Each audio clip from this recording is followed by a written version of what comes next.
Va que va. Entonces nos quedamos nosotros en el Excel que quizás ya nos fuimos muy apurados, ¿no? Ayer ya nos urgía terminar, pero Eric nos regaló una sesión más, así que qué mal para él, qué bueno para nosotros, porque vamos a poder darle el espacio que merece al tema de agregación de riesgos, porque justo, mira, estaba justo ahorita ya les subí del anexo 638. De todos modos, tú lo puedes encontrar en internet. Pero bueno, por si no lo quieres buscar, ya te lo puse ahí en el Drive. También les puse el libro de cópulas, el de Introduction to Cópulas de Nelson, que es muy que es como la Biblia de cópulas, se cuenta. Es como el Bowers de cópulas. Es el anexo 638 y, y justo viene, ¿no? O sea, ¿esto qué es? Modelo y bases técnicas para la determinación de la variable de pérdidas de los seguros de vida a largo plazo, LP, ¿no? Entonces, es del modelo estatutario del requerimiento de capital. Te digo que el regulador hizo su propio programita que le llamaron ejecutable y ese ejecutable trae una metodología de cálculo por tipo de producto y hay un anexo para largo plazo, perdón, hay un anexo para corto plazo salud y hay otro para no vida. Bueno, esos no me los sé muy bien, pero seguramente debe estar subdividido con autos y por ramo. No, no, francamente no sé, nunca lo he visto. Pero bueno, el punto es, y no recuerdo muy bien, creo que es el anexo 639, 637, está alrededor del 638. El que me acuerdo es del 638 porque obvio tiene el de vida a largo plazo. Y es lo que a mí me atañe, ¿no? Por eso. Pero bueno, desde aquí te dice, mira, la variable de pérdida es esta, bla, bla, bla, bla, bla, bla, bla, bla, bla. Ahorita vamos a entrar a detalle a esto en las presentaciones. Ahorita no le hagan mucho caso, pero vean cómo viene todo muy, muy, muy segmentado hasta aquí, ¿no? Aquí, ¿no? Ahí está el modelo, ¿eh? Entonces, si alguien tiene duda de cómo está funcionando el ejecutable, el programita, ahí está. ¿Qué nomenclatura usó Gerardo Rubio, no? O su equipo. Entonces fue muy chistoso porque cuando el sector estaba, ¿no? Diciendo está mal, todo el modelo está mal, necesitamos revisar, necesitamos documentación. Entonces Gerardo les dio la documentación y todo el mundo guardó silencio porque la nomenclatura es súper complicada, súper complicada. Y si alguna vez me tocó ir con el equipo de Gerardo para ver a detalle el modelo, el ejecutable, eh, obvio, pues, o sea, pues son sumas y restas y tal. O sea, creo que pudo haber usado una nomenclatura más sencilla. No sé si fue a propósito, si fue muy elegante, yo lo hubiera hecho. Si supiera este tipo de notación, ¿no? Pero bueno, no te quería enseñar eso. Pero bueno, tiene un montón, ¿eh? ¿Ya viste? O sea, sí está pesadito ¿eh? Y casi el sector casi no lo, eh, eh, o sea, no hace referencia a él, pues. O sea, es muy poco conocido, pues, por el sector. Bueno, y hasta aquí lo que te quería enseñar era esto. ¿Ya viste? Distribución conjunta. ¿Ya viste cuántas páginas son? No, no se me perdí un poco en las páginas y creo que no veo. Son 9 páginas. De 9 páginas, el tema de agregación de riesgos. ¿Ya viste cuánto le dedican? Ahí está. Con eso te explican la agregación de riesgos. No, obvio, no te están diciendo nada. O sea, ni tienen por qué decírtelo, ¿no? O sea, no son académicos. Bueno, sí son académicos, pero la comisión no es una escuela, ¿no? Entonces dice eso, ¿no? La distribución conjunta de las variables de pérdidas. NB creo que es no vida, no tengo ni idea de qué es, y la distribución conjunta de las variables de pérdida no vida con no sé qué cosa se tiene el siguiente resultado, ¿no? O sea, lo que te está diciendo es, esta variable de pérdida, que es la de vida a largo plazo, ¿cómo se conjunta con otras variables de pérdida de otros ramos? Entonces, la distribución conjunta del ramo para cada ramo NB. Ah, no es cierto, ese es cada ramo NB. La distribución conjunta de las variables tal. O sea, aquí lo que te está diciendo es, ok, ¿cómo se distribuyen las, como valga la redundancia, o la variable de pérdida conjunta ¿Cómo se distribuye? Se distribuye de esta forma, ¿no? La pérdida de la compañía de seguros depende de las pérdidas marginales, de cómo se distribuyen cada una de las pérdidas marginales, y esto viene explicado por una función de distribución conjunta, ¿no? Y CNB, y fíjate, este es el teorema Sklar, ¿no? Este de aquí. Porque te está diciendo, ¿quieres buscar la función de distribución conjunta? No te preocupes. Existe una función C tal que depende de sus marginales univariadas, de tal manera que la función C evaluada en las marginales coincide, acorde al teorema de Schler, coincide con la función de distribución conjunta, que es desconocida para ti. ¿Viste? O sea, aquí está, este es el teorema de Schler, tal cual. Que acuérdense que el teorema de Schler es medular para el tema de cópulas. Ahorita vamos a entrar un poquito de detalle. ¿Y qué más dice? Ajá. Distribución conjunta entre ramos de manera análoga, bla, bla, bla, bla, bla. ¿No? Otra vez está diciendo que F, ta, ta, ta, ta.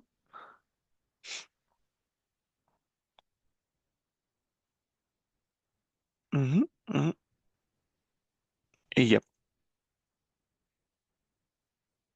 es todo. Es esto. O sea,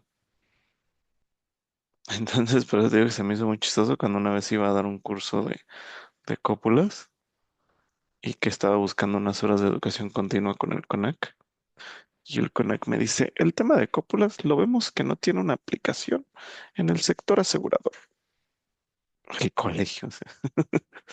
Y entonces les dije, refiéranse al anexo 638, disposición ano sección 2.4, subsección 1, habla de la distribución conjunta para la agregación de riesgos, como parte del modelo de requerimiento de capital de solvencia, el modelo estatutario del requerimiento de capital de solvencia. Y ya. Después me dijeron aprobado y ya no contestaron nada.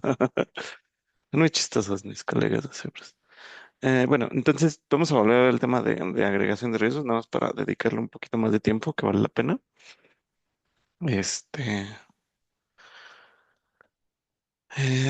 bueno, entonces te digo, el tema de agregación de riesgos asume que tú ya conoces, como lo que vimos aquí, ¿no? Justo en el anexo, ¿no? O sea, tú ya conoces cómo se distribuyen los riesgos de manera marginal, ¿no? Simplemente necesitas una metodología para juntarlos, ¿no? Para pegarlos, pues, ¿no? En la teoría de cúpulas es que existe una función C que hace ese trabajo, junta todo, ¿no? ¿Por qué? Porque necesitas saber cómo interactúan de manera conjunta los riesgos. ¿Por qué quiero eso? Pues porque lo que es de mi interés es obtener la pérdida agregada con base en la información que yo tengo sobre las pérdidas marginales. Ese también es lo que intenta hacer el modelo delta normal, que es muy sencillo. Ahorita vamos a verlo, pero bueno, el punto es, aquí yo genero otra vez dos simulaciones. Imagínate que este es del riesgo uno. Digamos que el riesgo uno es el de vida a largo plazo y el riesgo 2 es el de gastos médicos o gastos médicos y vida, ponle, ¿no? Entonces yo sí sé cómo generar la peor pérdida o incluso una serie de escenarios de pérdida con base en la información que yo ya tengo.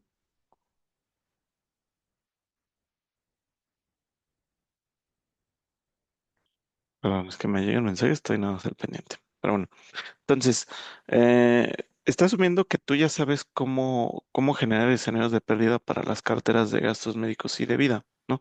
Lo cual sí es cierto, ¿no? Por ejemplo, gastos médicos, pues ajustas no sé si lo vieron en sus clases de teoría del riesgo, tal vez, donde agarraban, o no sé, o incluso con Esteric, ¿no? Están ajustando un GLM para la frecuencia, ¿no? Y otro para la severidad. Multidimensional con GLM, si lo que tú quieras, sí, pero al final lo que están haciendo es eso, ¿no? O sea, voy a ajustar una distribución de frecuencia y una severidad para que Eric está suponiendo, no sé si se los dijo, pero Eric está suponiendo que la frecuencia es independiente de la severidad. ¿Qué significa eso? Significa que si tengo más frecuencia, la severidad se puede mover a donde quiera. O sea, no tiene la ocurrencia de un evento no incide en la probabilidad del otro, ¿no? Eso es lo que nos está diciendo. O sea, si tengo más frecuencia, la severidad se va a mover libre, ¿no? Y no va a hacer caso a la frecuencia. Lo cual No necesariamente es cierto, en algunos ramos, por ejemplo, si tengo menor frecuencia, si tengo, no me acuerdo si tengo mayor frecuencia, típicamente la severidad va disminuyendo. O sea, si tengo más siniestros, es más probable que sean siniestros chiquitos, ¿no? Entonces eso me afecta, ¿no? Pero bueno, esa es otra historia. El punto es que eh, este, este, este, este enfoque asume em, que eh, o sea, que tú ya puedes generar la siniestralidad, ¿no? eh, de gastos médicos y de vida, punto, ¿no? Pero no conoces cómo la ocurrencia de uno incidiría o podría incidir en la probabilidad del otro. Eso no lo conoces, ¿no? Entonces, bueno, ese es el punto, ¿no? Entonces yo genero supuse que el riesgo 2 se distribuye a gamma, ahí está, una gamma inversa y una log normal también inversa y listo, con unos aleatorios que no se comunican entre sí, ¿no? Y ya dijimos, ok, si yo tomo el peor escenario 99.5, uso la función percentil y después sumo, ¿no? Tal cual, cada escenario. Y como cada escenario supuse que uno no se comunicaba con el otro, significa que son independientes por construcción, ¿no? Y entonces, cuando tengo la pérdida agregada, resulta que sí tengo un beneficio por diversificación, es decir, cuando vuelvo a tomar el peor escenario de la suma, resulta que el peor escenario de la suma es menor a la suma de las pérdidas marginales, ¿no? A los peores escenarios, ¿no? Entonces ahí es donde estamos diciendo, ok, ese es mi beneficio por diversificación. Y ojo, estoy suponiendo que la relación entre los dos riesgos es independiente, ¿no? Así lo hice por construcción. Y efectivamente tengo una diversificación, ¿no? Entonces aquí es donde te digo que es muy importante porque si tú supones independencia, hay gente en el sector que tiene en la mente que independencia significa cero diversificación y eso no es cierto. Sí hay diversificación en la independencia, ¿no? Más bien están confundidos con la correlación perfecta. En la correlación perfecta sí efectivamente no hay beneficio por diversificación y tiene sentido, ¿no?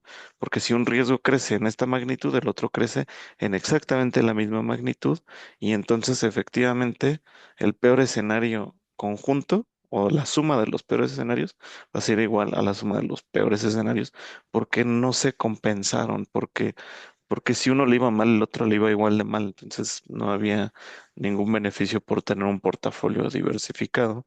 O ni siquiera está diversificado, o sea, no está diversificado, pues son dos. O sea, es como si tú dijeras, oye, pues, este, no sé, tengo bitcoins, pero ahora voy a comprar XRP para tener mi portafolio diversificado. No, o sea, no estás diversificando nada, porque seguramente si le va mal a Bitcoin, seguramente a XRP le va a ir igual o hasta peor, ¿no? Entonces, si tú piensas que estás diversificando, quizás sí, ponle, ¿no? Pero en general no. O sea, una diversificación sería, ok, no sé, voy a comprar oro y también voy a comprar un Bitcoin. Ah, bueno, ahí sí, ¿no? Porque típicamente cuando el Bitcoin cae, todos se van al oro y entonces hay una compensación, ¿no? O sea, puede ser, ¿no? O sea, ahí ya tendría más sentido la diversificación, tendrías más beneficio por diversificación, ¿no? Pero bueno, el punto es que aquí probabilizamos, ¿no? Con la función de distribución empírica, que en Excel básicamente es muy sencilla la función de distribución empírica, ¿no? La función de distribución empírica lo que te dice es, si tú tienes una serie de datos, ¿no? Que simulaste, ¿no? Con cualquier modelo de simulación que tú quieras, y tienes una serie de simulaciones, en este caso tengo 1000, ¿no? Y no conozco cómo se distribuyen esos datos. Imagínate que yo no conozco que esto es log normal y que esto es gamma. Entonces, ¿qué es lo que hago? Bueno, de manera empírica les puedo asignar una probabilidad a ese escenario que acabo de simular en función de los resultados de mis otros n escenarios, ¿no? ¿Cómo lo hago? Pues nada más cuento, ¿no? De manera, esto, no sé si se acuerdan, pero lo vieron en probabilidad. Bueno, yo me acuerdo que lo vi en probabilidad 2 cuando hacíamos las funciones de distribución conjunta discretas. Tenías hasta un cuadrito, yo me acuerdo en mis tiempos, ¿eh? No, no sé ahorita cómo se haga, pero seguramente más moderno que en mis tiempos, nada, no es cierto, quién sabe. Pero bueno, punto es que, o sea, hacíamos un cuadrito así, y entonces en ese cuadrito contabas, ¿no? Y decías, a ver, el evento tal, ibas y contabas, ¿no? Y lo divides entre el número total, y así hacías tu mapeo de X y de Y a las marginales las acabas sumando los renglones o las columnas, ¿no? Algo así. Esto es exactamente similar.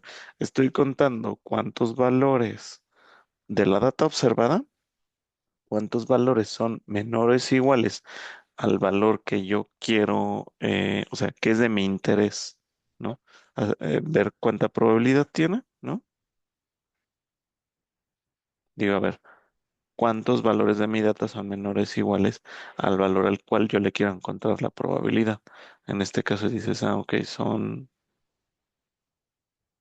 le doy F9 y se evalúa el pedacito que estoy señalando.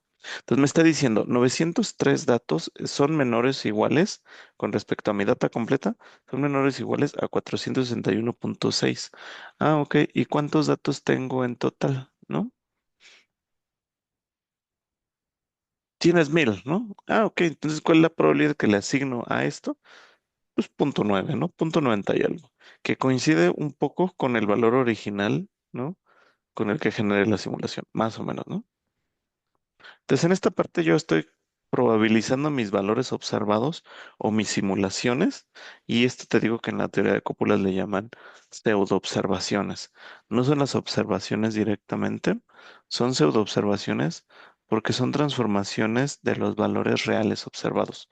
Son probabilizaciones o una traducción en probabilidad de los datos observados, que los puedo calcular de manera empírica. No necesito saber hasta este punto, no es necesario saber cómo se distribuyen los datos, ¿no?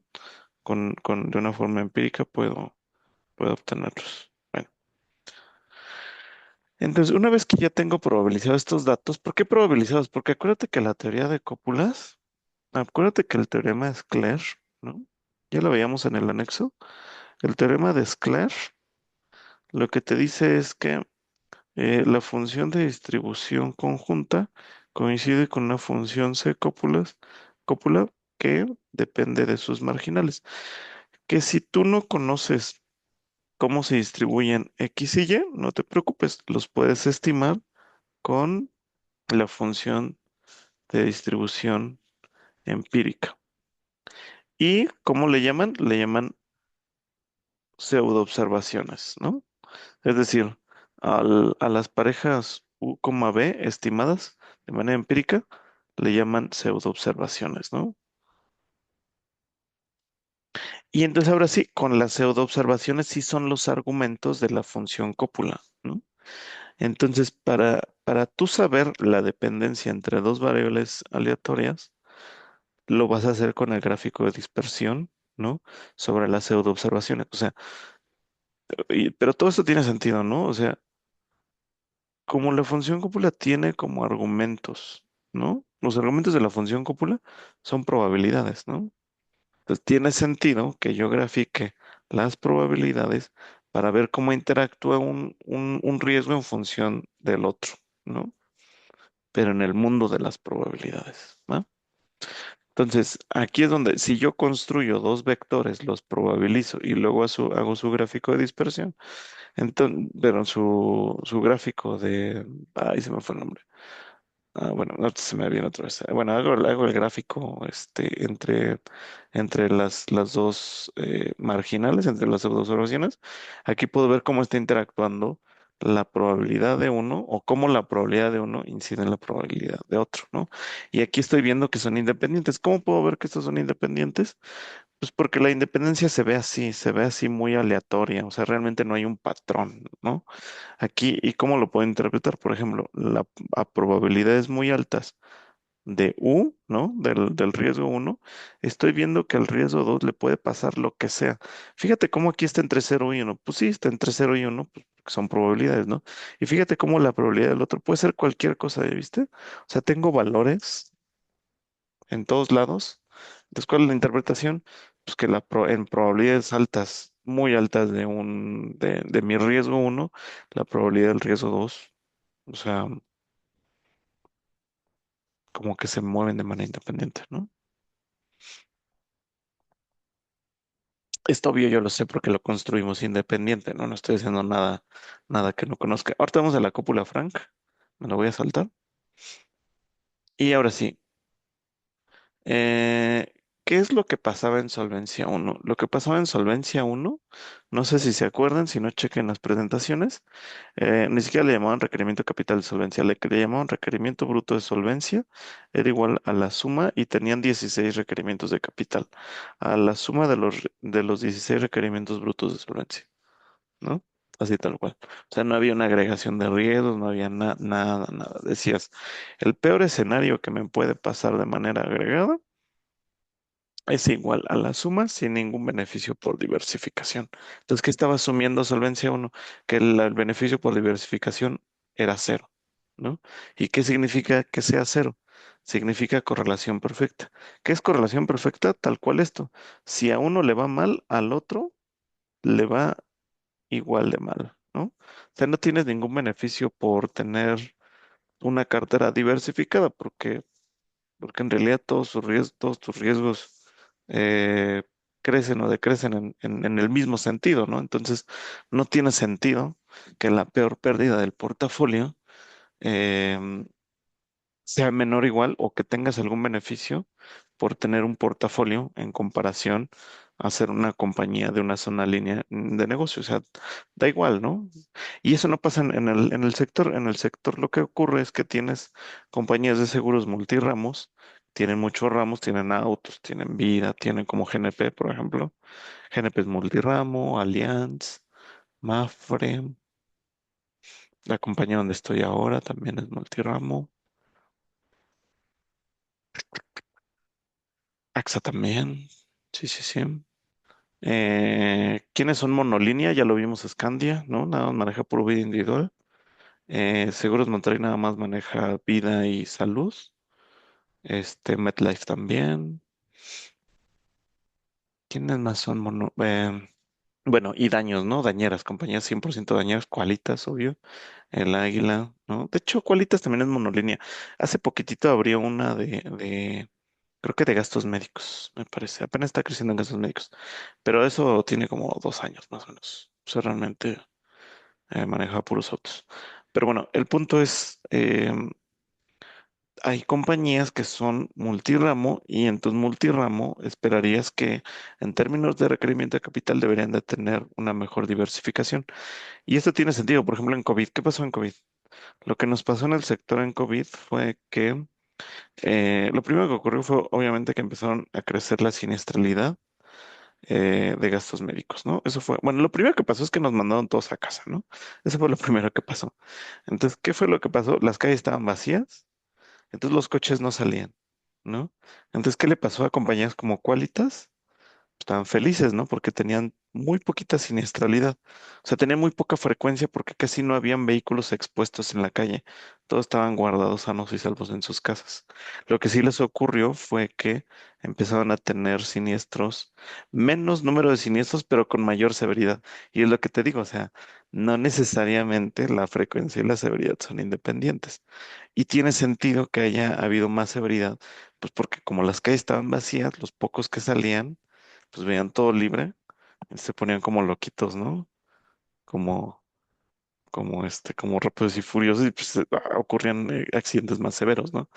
Pero aún así, en términos generales, la siniestralidad de autos fue muy pequeña para empresas como Qualitas. Para empresas como Seguros Monterrey, pues, pobres, ¿no? Sufrieron mucho porque empezaron a tener mayor siniestralidad en gastos médicos.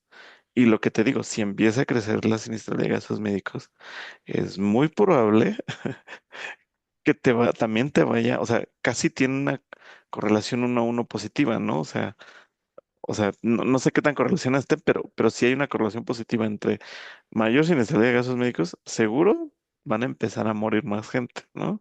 Pues porque así ocurre, ¿no? O sea, primero se enferman y después de que hay muchos enfermos, empieza a ocurrir, ¿no? Los fallecimientos, ¿no? Entonces, empresas como Seguros Monterrey que no tenían un beneficio por COVID, déjame llamarlo así, en términos de riesgos, ¿eh? En términos de riesgos, por ejemplo, Seguros Monterrey no tiene una compensación por el tema de COVID, porque pues sus dos carteras más grandes son vida y gastos médicos, ¿no? Entonces, pues, ¿contra qué compensas pobres? O sea, sufrieron mucho. Mientras que empresas como Qualitas estaban, Digo, muy tristes por la situación, pero muy contentos por los resultados, por la baja siniestralidad que tenían en su cartera. No sé, ¿eh? Estoy hablando al aire, realmente no conozco a nadie de Qualitas. Pero bueno, ese es el punto, ¿no? Entonces, compañías multiramo, por ejemplo, como GNP, pues tenían su portafolio diversificado porque las ganancias de autos les están compensando las pérdidas en vida, ¿no? Entonces, es lo que te digo, o sea, entonces tener un portafolio bien diversificado debería de verse reflejado en un requerimiento de capital de solvencia más bajo, ¿no? En comparación a compañías monolíneas o compañías que solamente se enfocan en un solo, pues a un par de ramos, ¿no? Y como paréntesis cultural, no sé si sabían, pero desde hace un par de años, no sé exactamente cuántos, pero deben de ser al menos unos cinco, yo creo. Si tú constituyes una nueva compañía de seguros, si tú quieres abrir tu propia compañía de seguros, ya no puedes abrir compañías de seguros multiramo. Las multiramo ya no se pueden abrir. O abres una compañía dañera, ¿no? O abres una compañía de vida y salud, ¿no? Es decir, o comercializas vida y gastos médicos y accidentes personales, o comercializas eh, eh, hogar, eh, incendio, responsabilidad civil, autos, tal, ¿no? O sea, ya no puedes conjuntarlo todo, ¿no? Entonces, digo, hay compañías que ya son multiramo desde hace muchos años, eso se les respeta y siguen siendo multiramo, ¿está bien? Pero nuevas compañías constituidas, vas a tener que elegir una u otra. ¿Y por qué crees que lo hacen? Pues sí, justo para que no haya un beneficio por diversificación. ¿Por qué es eso el regulador, no? Si se supone que es de solvencia 2, no lo sé, pero alguna vez hablé con alguien de la comisión y les dije, oye, pero ¿por qué? Sí, justo por eso, o sea, justo por eso. Justo por el tema de diversificación. Bueno, el punto es este, ¿no? ¿Qué significa correlación perfecta? Significa que la probabilidad del riesgo uno va a ser exactamente igual a la probabilidad del riesgo 2, ¿ya viste? O sea, si el riesgo uno tiene probabilidad 0.91, el riesgo 2 tiene la probabilidad del punto uno, del punto 9. Exactamente, o sea, no hubo ninguna modificación o alteración de la ocurrencia de la ocurrencia del riesgo 2 en función de la ocurrencia o de la probabilidad del riesgo uno, ¿no? Es exactamente la misma. Gráficamente, ¿cómo se ve? Pues así, ¿no? O sea, correlación perfecta, ¿no? Otra vez, ¿no? Hacemos nuestra inversa, ¿no? O sea, encontramos cuál es el percentil con base en las probabilidades, ¿no? O sea, asumiendo ¿Ya viste cómo los criterios de agregación o de interacción, ¿no? Entre el riesgo uno y riesgo 2 lo estoy haciendo a nivel probabilidad, ¿ya viste? Lo hago a nivel probabilidad y después traduzco eso cómo se ve en números reales, en el mundo real, con la función percentil, ¿no? ¿Ya viste? O con la función cuantil, ¿no?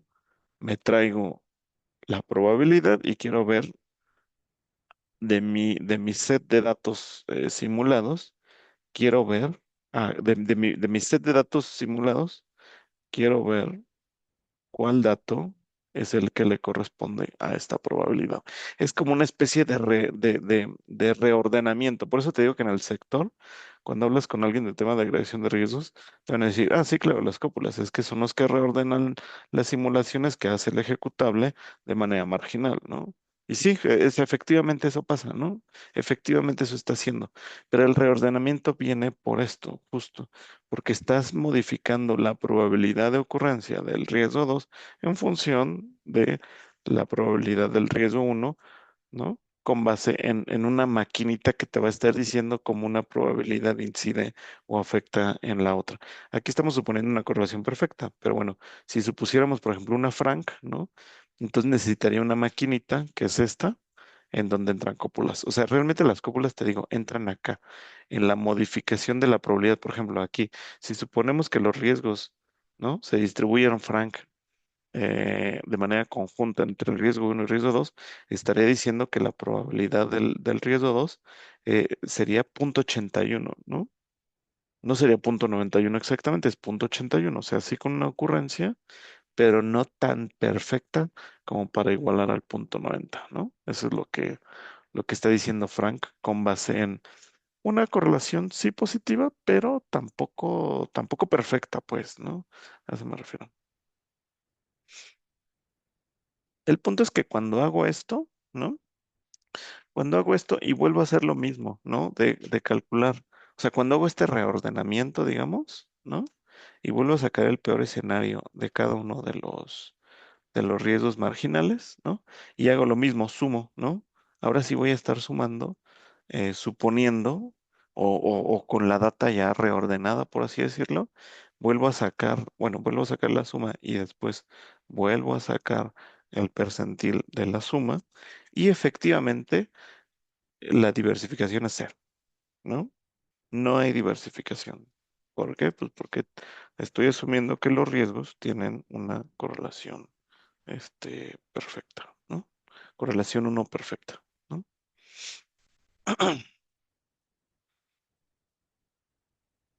Vale. Ese es básicamente cómo está funcionando o sea, eso es lo que intenta decir eh, ay, Dios santo, aquí está. Este es lo que intenta decir el anexo Clarísimo, ¿no? O sea, es obvio. Es obvio que eso se refiere. Y te digo que casi nadie conoce este anexo, casi nadie, ni los videros. Bueno, entonces, ese es básicamente eso. ¿Qué es lo que dice la Unión Europea para el enfoque modelo delta normal? Dice, yo no estoy simulando, yo no voy a simular, no voy a perder mi tiempo en simulaciones. Yo voy a hacer algo simple, ¿no? La Unión Europea dice, a ver, tú calcúlate ya los peores escenarios de manera marginal, que son los que originalmente habíamos calculado hasta acá, ¿ya viste? Estos de aquí, los primeritos que calculamos. O sea, olvídate de las simulaciones. Tú calcula como puedas y como quieras los riesgos marginales. Puede ser con un enfoque determinista, como tú quieras, pero no hagas, si quieres, no hagas simulaciones, no pasa nada. Y después, para encontrar la peor pérdida, o sea, la peor pérdida, digamos, al 99,5, con base en los riesgos marginales, haz esto, ¿no? Haz la raíz cuadrada de la multiplicación del vector, ¿no? De riesgos por la matriz de correlación. Aquí está mi matriz de correlación. Y luego por el vector transpuesto de los riesgos marginales, ¿no? Y sácale todo eso a raíz cuadrada, ¿no? Y ya, así. No tuviste que simular, ¿ya viste?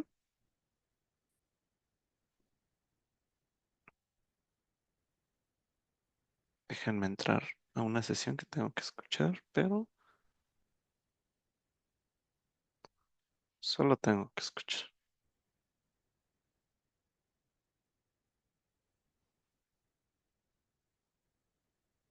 Ya, ¿va que va? Muy simple, muy simple. No hay simulación, no hay simulación, puedes hacerlo todo media. Estos datos los puedes calcular de manera determinista. Lo único que necesitas es ni siquiera sé que tienes que saber cómo se distribuyen los riesgos marginales. Simplemente con que tengas un proxy para encontrar los peores escenarios de 99,5 si quieres de manera determinista, no pasa nada. Y la segunda cosa que necesitas es la matriz de correlación. ¿Qué es la matriz de correlación? Lo que te decía, la diagonal va a ser uno porque es cómo se relaciona el riesgo uno consigo mismo, es uno, ¿no? O sea, esa es la condición que debe tener esta metodología. ¿Y cómo se correlaciona el riesgo uno con el riesgo 2? Yo supuse punto 8. Ahora, ¿cómo sacas esta información? O sea, ¿cómo lo sacó AMIS? ¿Y cómo lo sacó la Unión Europea? Pues con el criterio actuarial que van a ustedes ver mucho en el sector. Pues mira, yo creo que por ejemplo, el riesgo uno, ponle que es gastos médicos y al riesgo dos ponle que es vida. Entonces, el experto videro dijo, pues mira, pues sí, sí tienen correlación alta. No va a ser perfecta, ¿no? Está bien. ¿Y qué tanto se correlaciona? Pues medio alto, ponle, ¿no? Ay, ¿cuánto es medio alto? Punto 8, ¿no? Oye, ¿y cómo se relaciona el riesgo 3 con el 2? Bueno, pues es baja, ¿no? ¿Y cuánto es baja? Pues punto 25, ¿no? Así, o sea, sí. Entonces es muy cuestionada esta metodología porque sí es muy sencilla. Te olvidas de hacer el proceso de simulación, te olvidas de cómo estar reordenando la data, y volviendo a calcular toda la distribución para volver a calcular el periodo sereno. No, o sea, olvídate eso. Y ese es algo muy simplificado que en este cuadrito de Excel te cabe, ¿no? Así, sencillito, ¿no?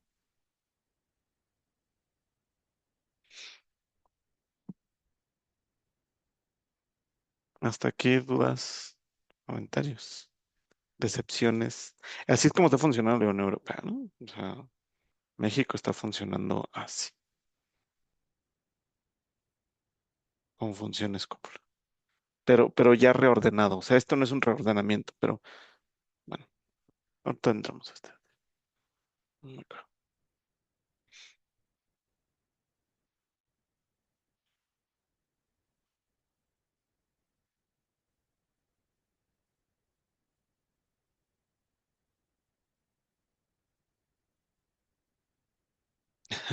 Me cayó mierda.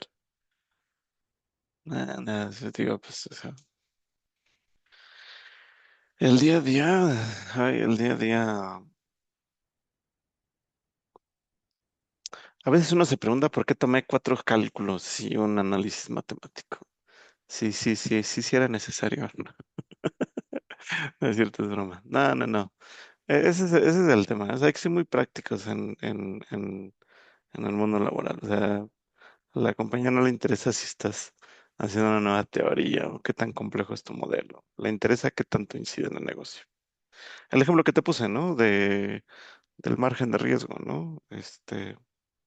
Fue una metodología muy complicada, muy, muy complicada. Había simulación, todo, todo, todo bien. Sí se pasan un poco de la parsimonia, sí. Totalmente de acuerdo. Pero te digo que esa metodología fue muy, muy complicada, pero le ahorró a la compañía unos 200, 150 millones, ¿no? Entonces, sí, hay veces en donde, pero ¿sabes qué pasa? A veces cuando haces eso, como que vas contra el mundo, ¿no? O sea, vas en contra de todos y al final, o sea, se vuelve más complicado porque, bueno, ¿por qué lo haces así? ¿Por qué lo haces diferente? ¿Por qué lo haces tan complejo? No lo entiendo, no sé qué. Pero ya cuando lo tienes implementado, ya es de, ok, ¿no? Y funciona. Y te tienes que ir a pelear con todo el mundo. Esa vez cuando implementamos eso, tuvimos que ir con Pedro Aguilar, con su jefe, que no me acuerdo cómo se llama. Le tuvimos que explicar la metodología. Dijeron eso, o sea, su jefe de Pedro le dijo a Pedro, ¿eso se puede? O sea, en la regulación sí lo permite. Y Pedro le dijo, pues sí se permite. Lo que pasa es que Pedro asumía que nadie lo iba a hacer y llegó alguien que sí lo hizo, entonces fue como de, ups. Pero bueno, se puede, nada más que, pues, obvio, pues, te sales del estándar. Pero bueno, entonces el requerimiento bajo el enfoque de la Unión Europea, justo, ¿no? Es esto que les ponía, ¿no? Requerimientos individuales, matriz de correlación, que se hace así, ¿no? Así, tal cual. Y así viene documentado en el libro de Amis. Les voy a subir el libro de Amis también. Vale mucho la pena que lo tengan solo para que vean lo que en algún momento el sector estuvo haciendo y multiplicado por el vector, pero por el vector transpuesto, ¿no? Todo esto lo pueden demostrar, es relativamente sencillo demostrarlo, ¿no? El enfoque, el enfoque ahora mexicano. El enfoque mexicano, otra vez, me regreso aquí, es un enfoque top-down, todo lo mete de manera conjunta en un solo modelo y las cópulas las utiliza para agregar los riesgos técnicos marginales, ¿no? Ahorita vamos a ver esto un poquito más a detalle. Y bueno, eh, todo se hace a través de simulación.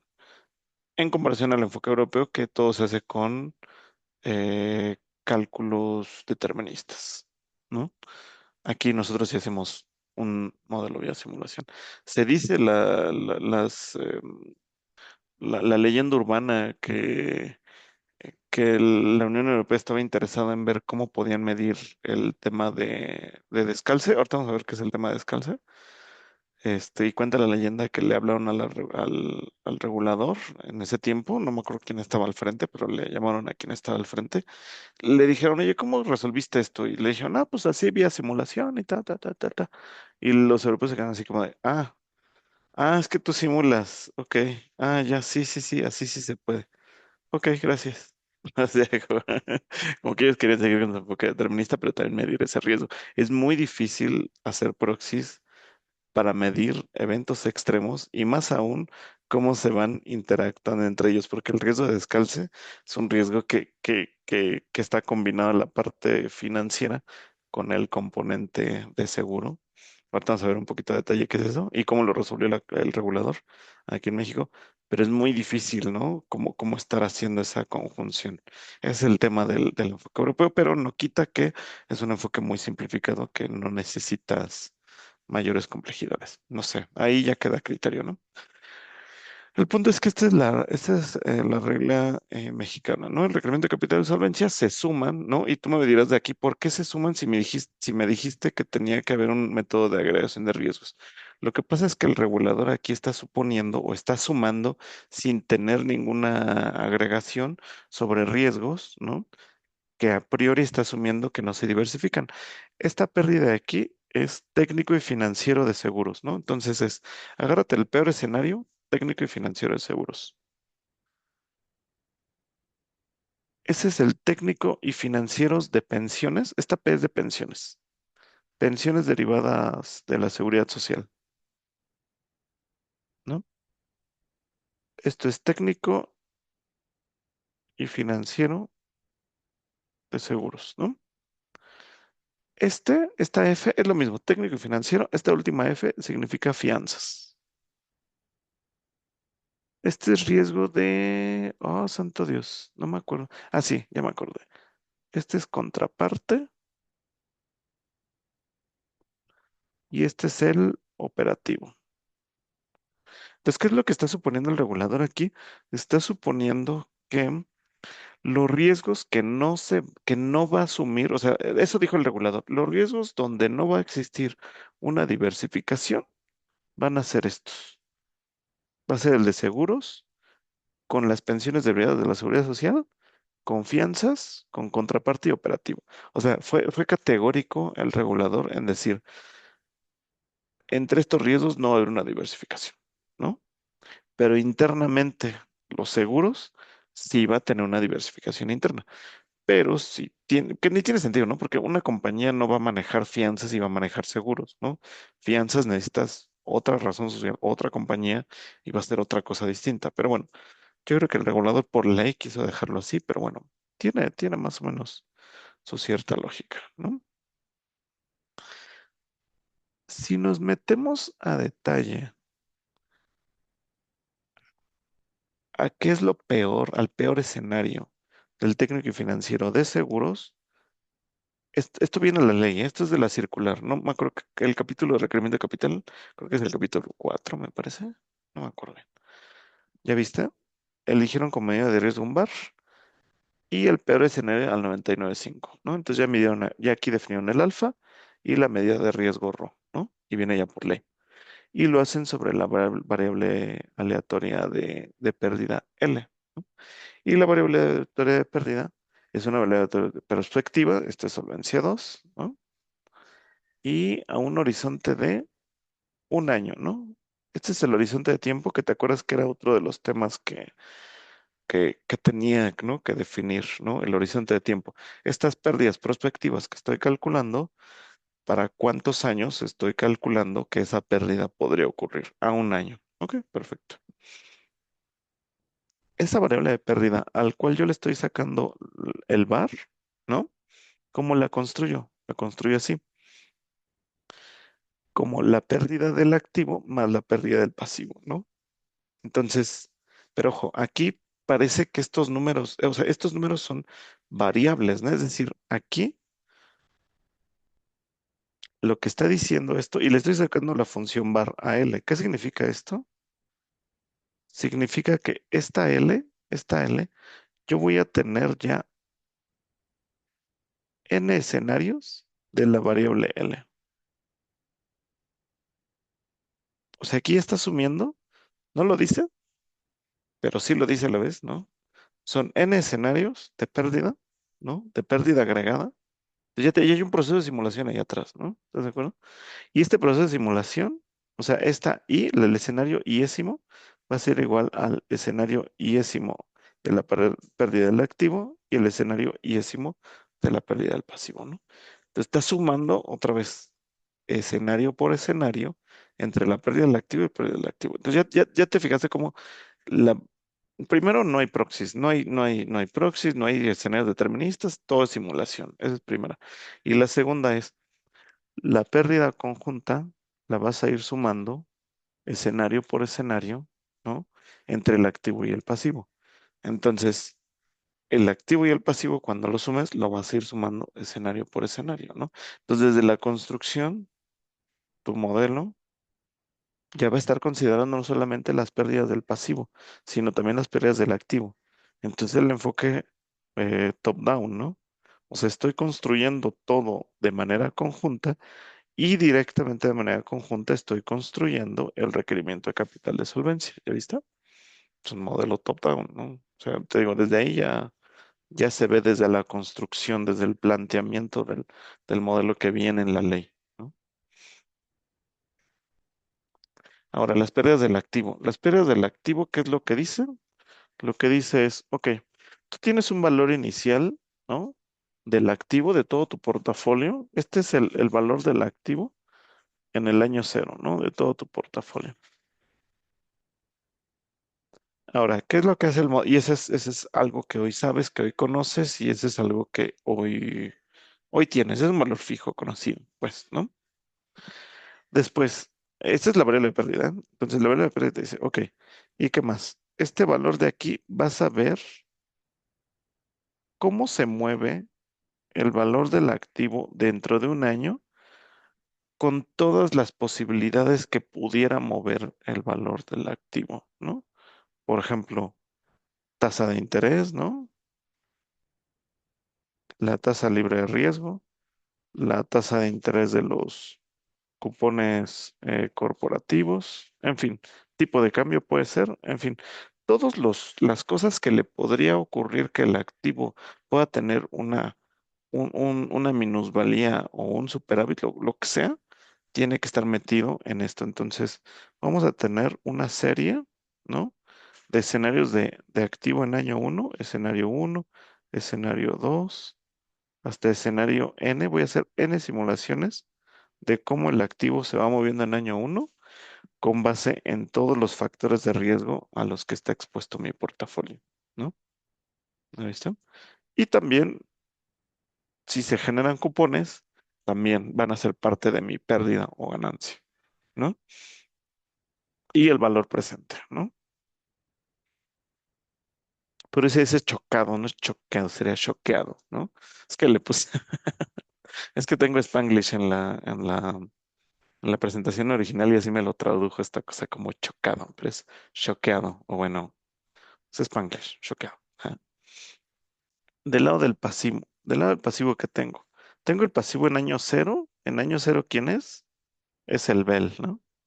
Sí, como pueden haber notado, estoy haciendo mis presentaciones con, con el Notebook LM, entonces le meto otras presentaciones de otros cursos para que me acomode y me haga todo a como lo necesito, o sea, extraiga pues los temas en específico que quiero ver nada más para ustedes, para no meterles toda la paja de lo demás.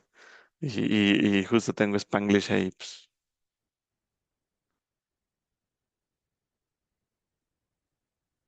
pero bueno, exactamente, que reciclar. Ese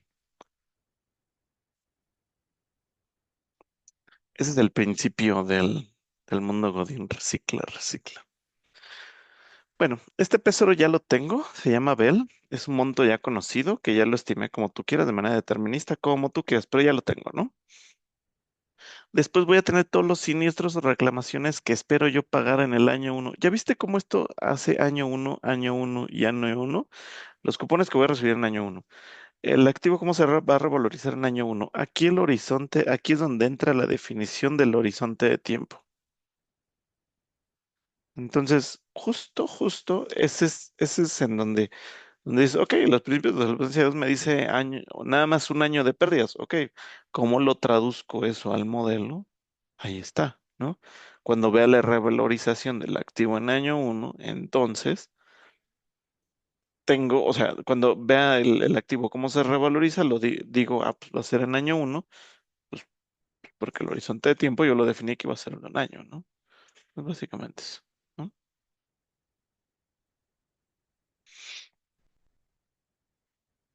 Va que va. Del lado del pasivo. Del lado del pasivo es exactamente lo mismo, ¿eh? Este pasivo en año uno es básicamente el Bell, pero parado en año uno, ¿no? O sea, es decir, tengo que, tengo que estimar el Bell dentro de un año, ¿no? Y con todas las posibles cosas que le podría ocurrir al Bell en el año uno. O sea, es decir, ¿qué podría pasar que podría modificar el Bell en el año uno? Bueno, podría tener una tabla de mortalidad choqueada, ¿no? Porque acuérdate que el Bell yo lo hice con una Q de X media, ¿no? Pero dices, no, espérate, pero ¿qué tal si choqueo, ¿no? Mi mortalidad, ¿no? El pasivo se me tendría que revalorizar. ¿Qué pasa si la LDX, ¿no? O sea, en año uno ya no voy a tener el mismo número de expuestos en año uno, ¿no? Puede ser que mueran más, mueran menos, no sé, pero si tengo mayor o menor población dentro de año uno, eso me va a hacer que mi Bell crezca o disminuya, ¿no? Em, ¿Qué más? La tasa, ¿no? También es un escenario de simulación, porque, otra vez, el Bell nosotros lo hicimos con una tasa libre de riesgo observada al día de hoy, ¿no? O sea, este es un dato observado, este es un dato duro. Sin embargo, dentro de un año, ¿qué puede ocurrir? Puede ser que se vea, ¿no? Modificado por un tema de mercado. Puede ser que el mercado se aprecie o se deprecie, no sé. Entonces también es un componente que yo debería de estar considerando y que me podría dar una minusvalía en mi Bell en año uno, ¿no? Y de aquí son siniestros. Entonces aquí hace un proceso de simulación con Bernoulli, ¿no? O sea, aquí hace un ensayo Bernoulli y con cada una de las pólizas va y le dice, ok, a ver, Bernoulli con parámetro Q de X, ¿no? Q de X estresado a un alfa. Es decir, si resulta que el escenario de aquí o sea, ¿qué es lo que va a ocurrir? El ejecutor lo que hace es, voy a suponer que hay voy a simular una tabla de mortalidad y la tabla de mortalidad va a ser mayor a la esperada. Eso va a provocar en que probablemente este ensayo Bernoulli me salga más alto, puede ser que genere una siniestralidad y los que no se siniestren, los que sobrevivan, entonces van a generar una apreciación del Bell también. Entonces, y esa es una pérdida, todo eso es una pérdida, un exceso de siniestros y un exceso de Bell derivado de que pues, el Bell va a tener que reservar más porque en ese escenario hubo un aumento de siniestralidad, ¿no? Ya viste cómo estoy haciéndolo todo de manera conjunta. Estas, obviamente esta tasa libre de riesgo que yo esté utilizando para hacer la plusvalía o minusvalía del activo tiene que ser la misma que yo esté utilizando para calcular la minusvalía o plusvalía del Bell de cara a la pérdida del pasivo, ¿no? Entonces ya viste cómo todo está interactuando, ¿no? En todo esto que estoy dibujando aquí, todo está trabajando y ese es para cada iésimo escenario, ¿eh? O sea, hago 100,000 escenarios. Entonces, todo esto lo meto de manera conjunta en la maquinita y lo que está haciendo es que el riesgo técnico del lado de los pasivos está considerando todos los riesgos técnicos de mortalidad, de sobrevivencia, de siniestros, pero en adición, no sé qué color, ya me acabé los colores, pero en adición también estoy metiendo el componente financiero, ¿ya viste? Aquí está el componente financiero de cara a la revalorización del BEL en año uno. Y el mismo efecto también lo estoy metiendo en la libra de riesgo de cara a la revalorización del activo uno, que es parte de la pérdida o ganancia de la variable de pérdida del activo, ¿no? De tal manera que, me voy a regresar un poquito acá, de tal manera que voy a sumar escenario a escenario para que yo vea la compensación, ¿no? Es decir, si un escenario de mercado le beneficia a esto, yo esperaría que también le beneficiara a esto, al activo, de tal manera que el efecto financiero estuviera inmunizado, ¿no? Siempre y cuando el activo y el pasivo estén calzados. Pues digo que el riesgo de calce que decían los europeos con los supervisores mexicanos, dijeron, oye, ¿cómo mides el descalce? Y el regulador le dijo, ah, mira, está bien fácil. Lo único que hago es hacer un montón de escenarios de Bell con la misma curva de riesgo con la que estoy calculando el escenario de revalorización del activo en año uno, y como todo lo sumo, entonces ahí el efecto se inmuniza, siempre y cuando el activo y el pasivo estén calzados. Y entonces los europeos dijeron, ah, ok, es que tú simulas. Gracias. Esas son las ventajas de tener un modelo así, que sí puedes medir el riesgo de descalce. ¿Qué es descalce? Que el activo, que la tasa de interés técnico que utilicé en el activo no haga match contra el del activo, ¿no? Entonces ahí es donde se genera un descalce por tasa y eso me puede generar una pérdida potencial. Pero eso depende de dos cosas, depende de la tasa del pasivo, pero también depende de la tasa de mercado, ¿no? O sea, las dos cosas. De por eso te digo que el riesgo de descalce, algunos dicen que es un riesgo técnico, es un riesgo del pasivo, otros dicen que es el riesgo del activo. En realidad esa es una línea muy delgada que está en medio de los dos. Y desde mi punto de vista, y ya con esto voy a cortar, desde mi punto de vista, yo creo que es responsabilidad de ambos. Es responsabilidad del que está haciendo el pricing y el del pricing se tiene que preocupar por la tasa que está utilizando para que el equipo de inversiones no les cueste trabajo, y el equipo de inversiones tiene que ser consciente que al menos en el mercado tiene que conseguir esa tasa y que tiene que ser match con los pasivos, ¿no? En duración y en todo para que, bueno, en fin, ya me consumí todo el tiempo, así que hasta aquí le dejamos y nos vemos la siguiente semana. Gracias, profe, Ajá. bye. ¿Vale? Yo quería comentarle algo, no sé si tenga tantito tiempo. Sí, dime, dime. Sí, soy el que le envié el mensaje a la noche de la situación que tengo con el examen. A ver, déjame Y termino la sesión. Digo, sí, perdón, la